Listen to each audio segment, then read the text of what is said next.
মনের মানুষ এমন দিনে মনে পড়ে যায়। They ask you how you are, you just have to say that you're fine when you're not really fine, but you just can't get into it because. Hello, welcome to What's On, your essential guide to arts, music, and happiness. I'm Sam from What's On London.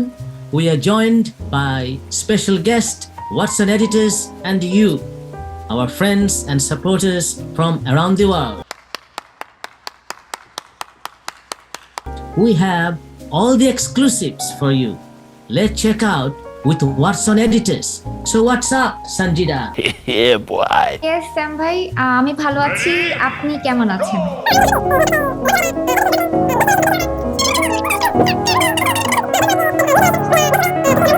Take over. Thank you Sam ভাই, thank you so very much. And viewers, আপনারা তো জানেন আপনাদের জন্য আমরা প্রতি এপিসোডে best কিছু মুভিজ, বুকস এবং ফিল্ম পিক করে থাকি। অ্যান্ড এই এপিসোডেও আপনাদের জন্য আমাদের সাব এডিটর আনিকা কিছু বেস্ট মুভিজ, বুক এবং ফিল্ম পিক করেছে। So let's move to Anika. And viewers, please subscribe our watson.guide website.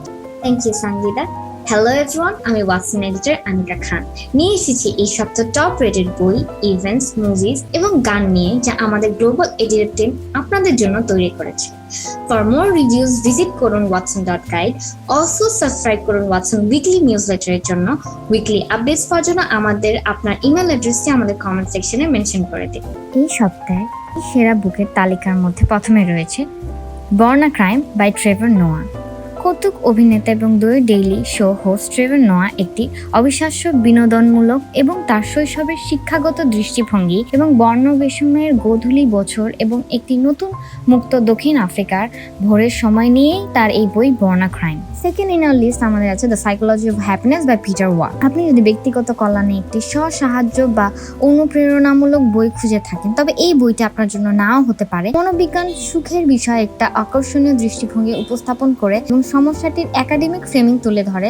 আমাদের এই সপ্তাহের শেষ মুভিতে রয়েছে 200 হাল্লাহ। জি5 চলচ্চিত্র 200 হাল্লাহ সত্য ঘটনা দ্বারা অনুপ্রাণিত। এটি দেখায় কিভাবে 200 লোয়েস্ট কাস্ট মহিলাদের একটি দল বিচারের আগে আদালত কক্ষে একজন ধর্ষককে হত্যা করে। ছবিতে অভিনয় করেছেন অমল পালেকর, রিকুঙ্গ রাজগুর, বরুণ সম্পতি এবং সালেমা বাত্রা।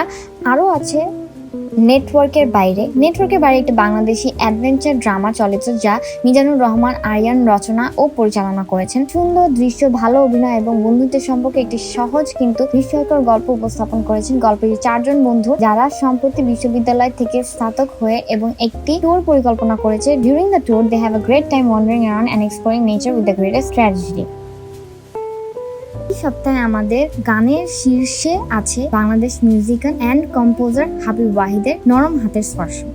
গানটি লিখেছে আলী বাকার জিকো এবং এর সুর ও সঙ্গীত দিয়েছে হাবিব নিজেই। এটা একটি রোমান্টিক গান যা ব্যথা, দূরত্ব এবং আকাঙ্ক্ষিক প্রকাশ করে। গানটি তার বিশেষ দাবি করা প্রচেষ্টার অংশ, সেই সাথে ঘন ঘন মিউজিক ভিডিও পরিবর্তনে গানের একটি অডিও ফরম্যাট বের হয়ে আনারও একটি অংশ। গানটি সম্পর্কে হাবিব বলেন, গান বিভিন্ন অনুভূতি থেকে তৈরি হয় এবং এটি তার ব্যতিক্রম নয়। এই গানটি এমনই একটি অনুভূতি প্রকাশ করে। গানটি বিচ্ছেদের যন্ত্রণা, দূরের থেকে একে অপরকে সবসময় মনে রাখার বিষয়টিও তুলে ধরে। দ্বিতীয় স্থানে রয়েছে রূপম ইসলামের নতুন গান। রূপম ইসলামের পুরনো পাণ্ডুলিপি থেকে এই গানটি আনা হয়েছে। শ্রমিকের আগে মিউজিক ভিডিও পরিচালক হিসেবে বেশ কয়েকটি অ্যালবামই রূপমের সঙ্গে যুক্ত ছিলেন। গানটি এখন রূপমের অফিসিয়াল ইউটিউব চ্যানেলে রয়েছে।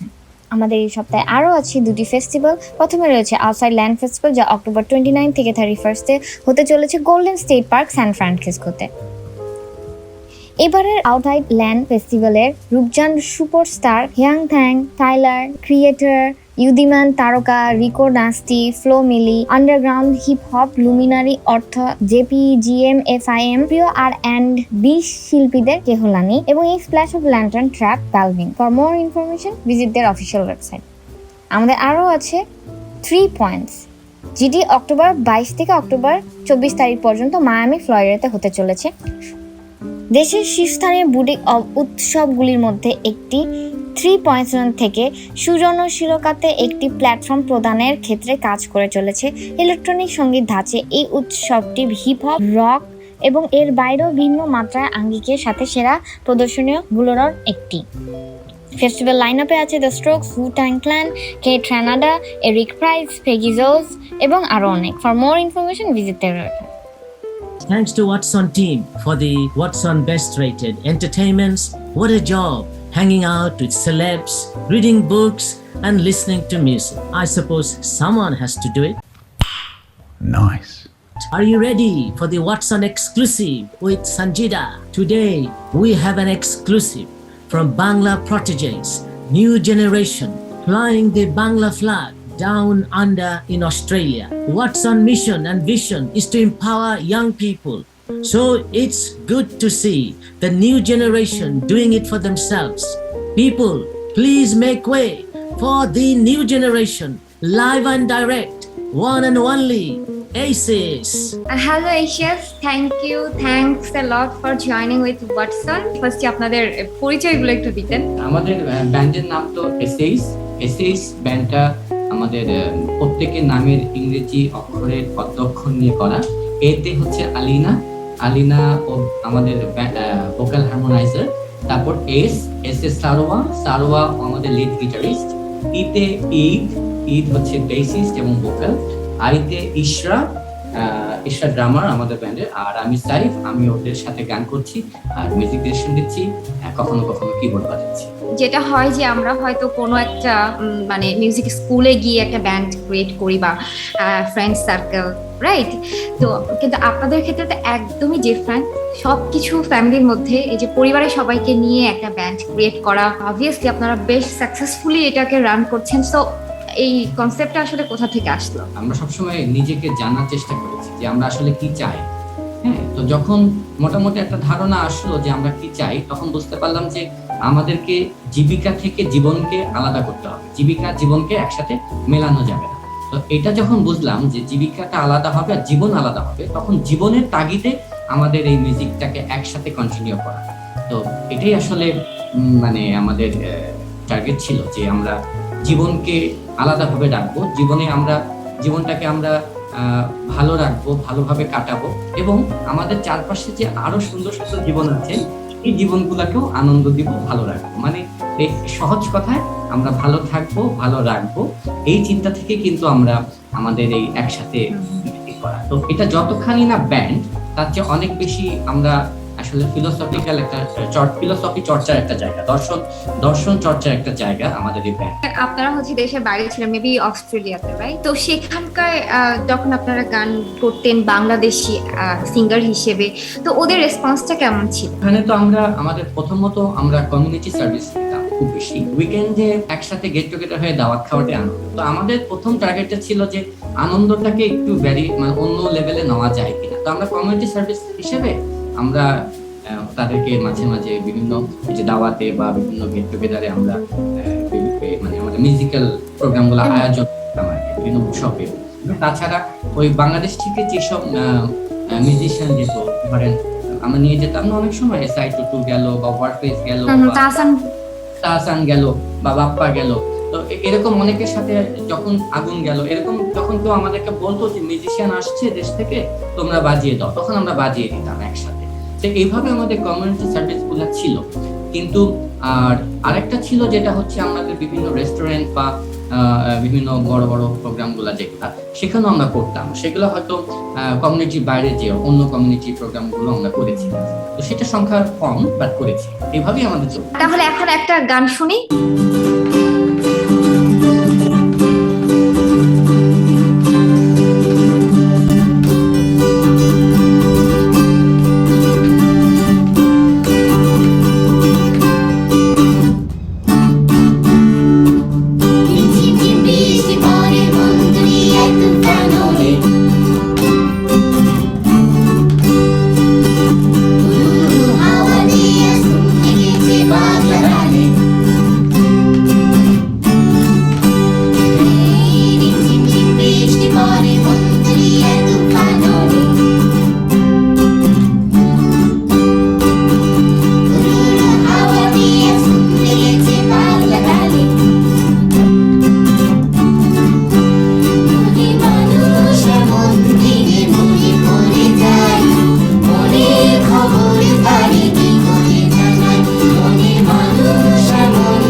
কেমন ছিল? তাদের ব্যাপারটা হচ্ছে যে তারা তো আসলে যে বাংলাদেশে তারা বড় হয়েছে, আমার আব্বা মুক্তিযোদ্ধা ছিল, তো তারা যে দেশটাকে স্বাধীন করে এবং যত চড়াই উতরাই পার করে তারা একটা মানে এই আজকে 2021-এ আসছে, তাদের থেকে তাদের যে দৃষ্টিভঙ্গি আমাদের দৃষ্টিভঙ্গি একটু আলাদা হবে। আমরা আসলে তাদের মতো স্ট্রাগল তো দেখি নাই বা করছি না, হ্যাঁ। তো সেই জন্য তারা ভয় পেয়ে যায় যে এই তোমরা এরকম গান বাজনা করছো, এইসব করছো, এগুলা কি ঠিক? পড়াশোনা করো, হ্যাঁ, এরকম একটা ব্যাপার তাদের থাকে।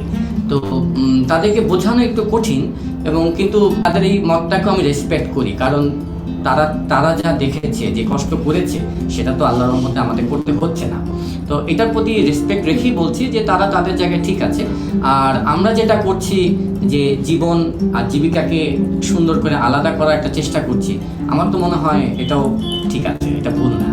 তারা যে একটু ভয় পাচ্ছে না তা না, তারা একটু ভয় পাচ্ছে। আমার আরেকটা জিনিস জানার ইচ্ছা ছিল, সেটা হচ্ছে যে আমরা যখন ছোট ছিলাম তখন দেখতাম যে সবার বাসায় হারমোনিয়াম আছে, সবাই হারমোনিয়ামে গান শিখ। এখন যদি আমরা দেখি তাহলে এমন বাসায় খুঁজে পাওয়া যায় না যাদের বাসায় হারমোনিয়াম আছে, তারা গান শিখছে। তো আপনার কি মনে হয় যে সেই জেনারেশনের থেকে আমাদের এই জেনারেশনের গ্যাপটা কি? আমাদের মাঝখানে একটা জেনারেশন পুরোপুরি গেমে আসক্ত হয়ে গেছে, প্রচুর পরিমাণে অনলাইন বা অনেক বেশি। তো এই কারণে হয়তো দেখা যাচ্ছে যে বাবা মা হয়তো তাদেরকে, বা আসলে আমাদের মাঠও তো কমে গেছে। দেখেন আমরা ছোটবেলায় যে খেলতাম, হ্যাঁ, আমাদের কিন্তু খেলার জায়গা ছিল, ঢাকা শহরে খেলার জায়গা নাই, হ্যাঁ। তা বাচ্চারা করবে কি? আমাদের ছোটবেলায় যেমন গানের টিচার, যেমন বললেন যে গানের টিচার আমরা পেতাম। এখনো গানের টিচার আছে, কিন্তু স্কুল কারিকুলাম গুলো মনে একটু চেঞ্জ হয়েছে। কারিকুলাম গুলো আমাদের যেমন মার্কস পেতে হতো গানে, হ্যাঁ, আমি যে স্কুলে ছিলাম আমাদের কিন্তু প্রতি সপ্তাহে একটা গানের ক্লাস হতো। তারপরে আমাদের স্কুলের সাথে যেমন জাপানি যে স্কুল, তাদের কালচারাল এক্সচেঞ্জ হতো। তো এই ব্যাপারগুলো তখন ছিল। এখন তো স্কুলগুলোর মধ্যে আমি সেই ধারাবাহিকতাও দেখি না যে আমাদের স্কুল থেকে ধরেন আমি শাহিন স্কুলে পড়ছি বা একটা জাপানি স্কুলে আমার একটা টিম যাবে, জাপানি স্কুলে বক্সফোর্ড ইন্টারন্যাশনাল স্কুল আমার একটা টিম যাবে, কালচারাল এক্সচেঞ্জ, আমার কিছু ছেলে মেয়ে ওখানে যে গান করবে, বা ওদের কিছু ছেলে মেয়ে এসে আমাদের এখানে গান করবে, স্কুলগুলো একটা আয়োজন করবে। এই ধরনের কালচারাল এক্সচেঞ্জ প্রোগ্রামগুলো কিন্তু স্কুলগুলোর মধ্যে এখন দেখি না, বা স্কুলগুলোও যে খুব বেশি কালচার ইনভলভ, সেটাও, হ্যাঁ, এক্সট্রা কারিকুলাম ইনভলভ। বাচ্চাদেরকে অনেক স্কুলগুলো যে একটা বিল্ডিং এর মধ্যে অনেক স্কুল, তো ওটা তো অনেকটা ফার্মের মুরগির মতো বাচ্চারা বড় হচ্ছে দেখে মনে হয়। এখন তো আগের মতো কালচারাল ব্যাপারগুলো ঘটছে না, এটা ঠিক। ছোটবেলায় আসলে বাচ্চাদেরকে খুব বেশি শেখার জন্য চাপ উচিত না, নেচারের কাছে ছেড়ে দিতে হবে, প্রকৃতির কাছে ছেড়ে দিতে হবে। ও নিজেই অনেক কিছু বলবে যে এটা আমি শিখতে চাই। আর গার্জিয়ানের কাজ হচ্ছে ওয়েট করা যে ও কখন বলে যে ও কি শিখতে চায়। আর গার্জিয়ানের কাজ হচ্ছে যখন ও বলবে যে বাবা আমি গিটার শিখতে চাই, তখন তাকে গিটার কিনে দেওয়া, যেটা আমি করেছি। এই শেষ তো বাংলাদেশের জন্য কাজ করছে, বাংলাদেশের বাইরেও কাজ করছে। তো আপনাদের ফিউচার প্ল্যানটা কি, যে এই শেষকে সারা পৃথিবীর মানুষ কিভাবে মনে রাখবে? ইচ্ছা থাকবে যে কথাগুলো বলতে চাই সেই কথাগুলো ছড়াক। আমরা কপিরাইট নিয়ে চিন্তা করি না, আমাদের গান আরেকজন কিভাবে গাচ্ছে সেটা নিয়েও আমি চিন্তা করি না, কিন্তু আমাদের চিন্তা থাকবে যেন যে কথাটা বলছি সেই কথাটা যেন ছড়ায়। হ্যাঁ, এই কথাটা আমরা সুরে সুরে বলে যেতে চাই। তো এখন সুরে তো অনেক আগেই আসলে বলেছে, প্রত্যেক রবীন্দ্রনাথ বলেছে, নজরুল বলেছে, লালন শাহ বলেছে, সবাই বলেছে। তো ওই কথাগুলাই আমরা আবার বলবো, আমাদের মতো করে বলবো। আসলে কথা সব বলা হয়ে গেছে, কিন্তু তারপরে আমরা আমাদের মতো করে আমাদের জমানার, আমাদের যুগের জন্য বলবো। এত সুন্দর একটা ব্যান্ড ক্রিয়েট করা, পরিবারের সবাইকে নিয়ে গান বাজনা করা, এই মানে এত বড় একটা জিনিস ক্রিয়েট করার পিছনে ইন্সপিরেশন কি ছিল আসলে? আমরা রবীন্দ্র কালচারে খুবই উজ্জীবিত, আমি আর ইশরা। বাচ্চাদের ব্যাপারটা ওরা এখনো অনেক ছোট, আদর্শের ব্যাপারটা এত বুঝে না, লিরিক্সের ব্যাপারটা এখনো বুঝে না, ওরা মোর ফোকাসড অন মিউজিক। সেটফিল কিন্তু অনেক বড় একজন দার্শনিক, তার এই দার্শনিকতা হয়তো আমাদের দেশে যারা জেমসের গান শুনে তারা হয়তো সেটা জানে না বা কম বুঝে। কারণ আমরা তো অনেক সময় খালি মিউজিকটা শুনি, জেমস কি কথা বলছে, মেটালিকা কি বলছে, এটা আমরা অনেক সময় বোঝার চেষ্টা করি না। কিন্তু আমরা যদি জেমসের একটু ইতিহাস দেখি, জীবন ইতিহাস দেখি, তাহলে দেখবো ও কিন্তু অনেক দর্শন চর্চা জীবনে করে। তো ও যে ধরনের কথা বলে, যে মেসেজগুলো ও সবাইকে দিচ্ছে, মেসেজগুলো, তাই না, এগুলো খুব কঠিন মনে হয়। আমি চাবো যে ওরা মেটালিকা যদি ফলো করে, ঠিক আছে মেটালিকা ফলো করো, কিন্তু মেটালিকা যে কথাগুলো বলছে হ্যাঁ, এই নাথিং এলস ম্যাটার এই কথাগুলা যে বলছে এগুলা যেন ওরা বিশ্বাস করে, এটাই আমি মানে চর্চা করে, এটাই আমি বলবো। And my next question এটা একটু ডিফারেন্ট টাইপের, what is the biggest strength of Asians হাসি, আমরা সবাই খুব হাসি। and the weakness? উইকনেস হচ্ছে আমরা খুব ঝগড়া করি। আচ্ছা, আমরা কি Asians এর কাছ থেকে আরেকটা গান শুনতে পারি?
And my next question এটা একটু ডিফারেন্ট টাইপের, সাপোজ যে আপনারা একটা ড্রিম কনসার্টে আছেন, আপনারা একাই পারফর্ম করবেন, আপনাদের সেই ড্রিম কনসার্টের অডিয়েন্স হিসেবে আসলে আপনারা কাকে এক্সপেক্ট করেন? বাংলাদেশে যারা ওই ঠুমরি খেয়াল করে, ঠুমরি করে, এদেরকে ডাকবো, ডেকে বলবো যে তোমরা তো খেয়াল ঠুমরি গান করো, তো এই গানগুলা তো আসলে একটু এলিট শ্রেণীর গান, ঠিক মানে এলিট শ্রেণী মানে মানে তো হ্যাঁ হ্যাঁ এলিটনেস যারা আছে, যারা মাটি, যেমন বাংলাদেশের আপনি যদি দেখেন বাংলা কিন্তু ঠুমরি খেয়াল এগুলো শুনে না, তাহলে এই ঠুমরিটা হচ্ছে এলিট, হ্যাঁ একটু আপার ক্লাসের গান। তো আর বাউল গান যেগুলা, খোলা গলায় গান যেগুলা, সেগুলো হচ্ছে মানে এই শ্রমিক শ্রেণী গান। তো আমরা তো আসলে বেসিক্যালি শ্রমিক গানের মতো চিল্লি মারা, কাটাকাটি, চিল্লা চিল্লি, হ্যাঁ হ্যাঁ একটা ব্যাপার। তো আমার ইচ্ছা হচ্ছে এই বাউল গানটা আমি ওই ঠুমরি যারা করে তাদেরকে যদি একটু বসিয়ে শুনিয়ে বুঝাতে পারতাম যে এর মধ্যে কি মজা আছে, তো শান্তি পেতাম একটু। কারণ আমি দেখি যে ব্যান্ড সঙ্গীতকে যারা এই ধরনের ক্লাসিক্যাল চর্চা করে তারা একটু অন্য দৃষ্টিতে দেখে ব্যান্ড সঙ্গীতকে, হ্যাঁ কিন্তু ব্যান্ড সঙ্গীতের মধ্যে যে সাধনা আছে, যারা সুরে গাচ্ছে, তালে গাচ্ছে, হ্যাঁ সেটা কিন্তু অনেক সাধনা ব্যাপার। ব্যান্ড সঙ্গীতে বেসুরা গানের সুযোগ নাই, সুর তাল ঠিক রেখেই ব্যান্ড সঙ্গীত করতে হয়, মেটাল গান করতে হয়। তো এটা যদি আমি ওই যারা ইন্ডিয়ান ক্লাসিক্যাল চর্চা করে তাদেরকে বসিয়ে দেখাতে পারতাম যে কি পরিমাণ চর্চা থাকলে এই মেটাল গান করা যায়, তাহলে আমার মনে হয় মনটা একটু শান্তি পেত আর কি। আমি নিজে তো আসলে ক্লাসিক্যাল মিউজিক শিখে আসছি, রবীন্দ্রনাথ যেহেতু আমার আদর্শ বললাম, কিন্তু দুটার মধ্যে কম্পেয়ার করতে পারি। হ্যাঁ এই ক্লাসিক্যাল মিউজিক, ইন্ডিয়ান ক্লাসিক্যাল বা ওয়েস্টার্ন মিউজিক দুটার মধ্যে কম্পেয়ার করে আমি বলছি যে মেটাল গান যারা বাংলাদেশে করছে বা সারা ওয়ার্ল্ডে করছে, প্রচন্ড সাধনা লাগে মেটাল সং করতে গেলে। হ্যাঁ এবং এটা কিন্তু হয়তো অনেকে বুঝে না, কিন্তু সুরে রাখতে কষ্ট করতে হয় অনেক, তালে থাকতে, গিটারটা তালে বাজাতে কষ্ট আছে, ড্রামস বাজানো কষ্ট আছে। তো এই যে জায়গাটা, এটা যদি একটু ভেঙে ভেঙে বুঝাতে পারতাম যারা ইন্ডিয়ান ক্লাসিক্যাল করে, তাহলে হয়তো একটু ভালো লাগতো। Thank you so very much এত সুন্দর এবং এত ভ্যালুয়েবল সময় ওয়াটসন শোকে দেওয়ার জন্য। এইচএসকে আমাদের ওয়াটসন ফ্যামিলির পক্ষ থেকে অসংখ্য ধন্যবাদ। আবার দেখা হবে, আর বাই বাই বাবুরা। That was great. New generation taking over. Fantastic. Remember, Watson brings you all the exclusives you need to know. শ্যাম ভাই, আপনি কি লক্ষ্য করেছেন যে এখনকার সময়ে কিভাবে আমাদের ইয়াং মিলেনিয়ালস তারা হচ্ছে সোশ্যাল চেঞ্জ নিয়ে কথা বলছে এবং how their anti capitalism went viral? From TikTok to Watson, young people are engaging and hungry for change. Karl Marx said, philosophers have interpreted the world. The point, however, is to change it. While Jean Jacques declared, when the people shall have no more to eat, they will eat the rich. This has trended all over the social media. It's clear that this is more than just a viral. Recently, the millennial Congresswoman Alexandra Ocasio-Cortez attended the Met Ball in a dress emblazoned with "Tax the Rich."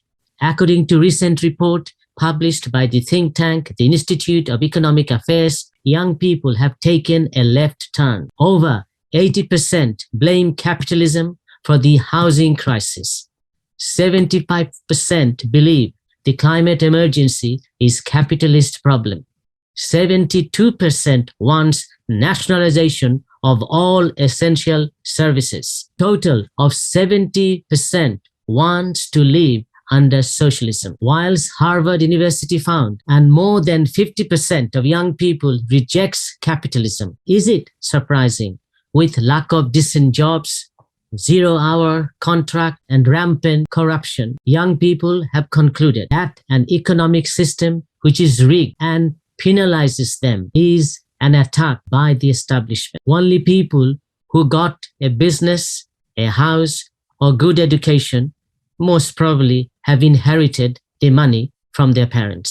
Profound existential questions are being asked. I quote a post in social media: if you rather travel 100 years backwards or forwards in time. All the comments replied, are we even going to be around in 100 years? Another asks, there is not even going to be a planet. Ironically, the mainstream media is out of touch with young people's needs and aspirations, as they are owned by the same elites. Only What's On is offering real awarenesses involving BAME, feminism, green, LGBTQ+, and progressives to empower young people. So, left must unite, forget their petty differences, and welcome young people to Marxist and socialist ideals. This is the moment for Generation Left to forward march to revolution and make a difference. Agitate, get organized, join What's On. You have nothing to lose but a world to gain. Thank you, Sam bhai. Thank you so very much for your valuable insights. And viewers, please watch our What's On show. আর আপনারা তো জানেনই আপনাদের কমেন্টসগুলো আমরা পড়ি এবং আপনাদেরকে reply দিয়ে থাকি। So please comments in our video and subscribe our channel, like, share as much as you can, and of course visit our whatson.guide website. And আপনারা কি জানেন আমাদের প্রতি শুক্রবারে বাংলাদেশ টাইম 3টার সময় একটা মিউজিক একাডেমি হয়ে থাকে যেটা সম্পূর্ণ virtual and free. So feel free to join in our music academy. Thank you. আবার দেখা হবে। Peace, love, new gen.